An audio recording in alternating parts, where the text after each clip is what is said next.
that one pass for that side now. Where they fly. They fly, even that day, Buhari has applied and said, Buhari come first salute for me. Jesus is Lord! Money day, Akasha says, Mama, he know they do.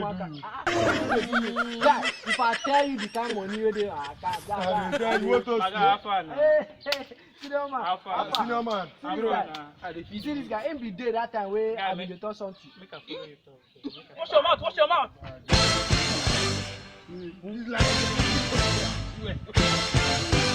I swear.